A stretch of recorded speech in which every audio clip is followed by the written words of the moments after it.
রাক্ষসে পাখি আসার সময় হয়ে গেছে যে।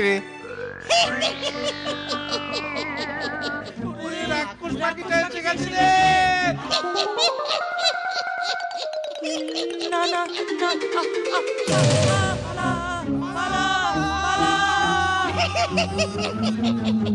আমি ঠিক জানি একদিন একদিন এই ফানুসে চড়ে সারা পৃথিবী ঘুরে বেড়াবো, দেশ বিদেশ থেকে অনেক অনেক টাকা রোজগার করব, আর তা দিয়ে বাপ মার দুঃখ ঘোচাবো। বিমল, বলো বাবা। কি যে করছিস তুই? সারাদিন কাঠ কাপড় দিয়ে কেটে কুটে হিসাব ছাই ভস্য বানিয়ে চলেছে। এটা এটা ছাই বর্ষ নয় বাবা, এটা ফানুস।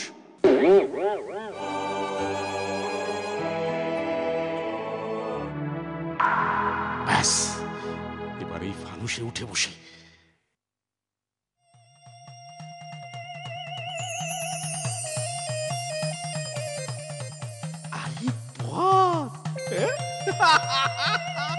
দারুণ দারুণ। তো উঁচুতে উঠছি আমি।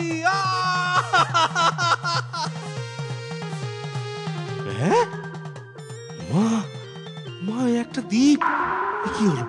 এই রে, ফানুসের আগুনটা যে নিভে গেল।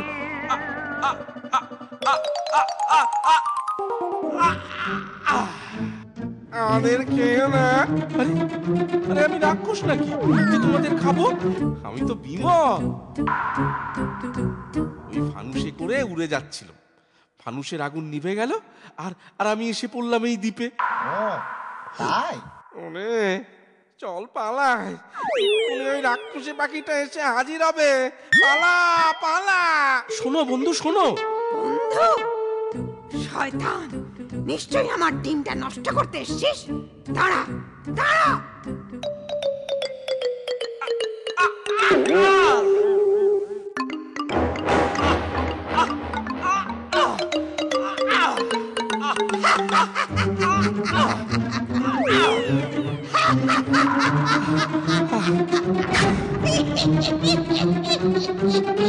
না না, এইভাবে বেটাকে জব্দ করা যাবে না। দাঁড়াও দাঁড়াও বেটা।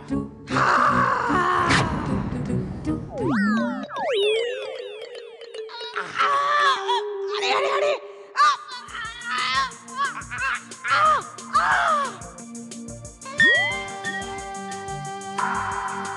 আমার জানাটা বোধহয় মরেই গেল। ওই শয়তানটার সঙ্গে পেরিয়ে উঠবো না, অন্য কোনো বুদ্ধি খাটাতে হবে। দাঁড়াও, হ্যাঁ, আমি আর তোমায় মারবো না। আজ আমি ভীষণ খুশি। বলো বলো, তুমি কি চাও? আমি আমি যা চাই তাই পাবো? হ্যাঁ, নিশ্চয়ই পাবে। তবে আমি দুটো জিনিস চাই। বলো বলো, কি জিনিস? এক, এই দ্বীপের সমস্ত প্রাণীদের মুক্তি দিতে হবে, কাউকে প্রাণে তুমি মারবে না। আর দুই, আমাকে আমার বাড়িতে পৌঁছে দিবে। আজ থেকে আর কেউ এই দ্বীপের প্রাণীদের ওপর অত্যাচার করতে পারবে না।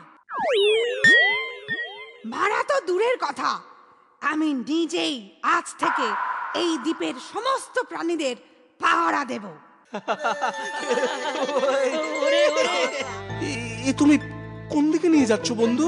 এসোই না, তোমাদের সমস্ত দুঃখ দূর হয়ে যাবে। যত পারো এখান থেকে নিয়ে যাও।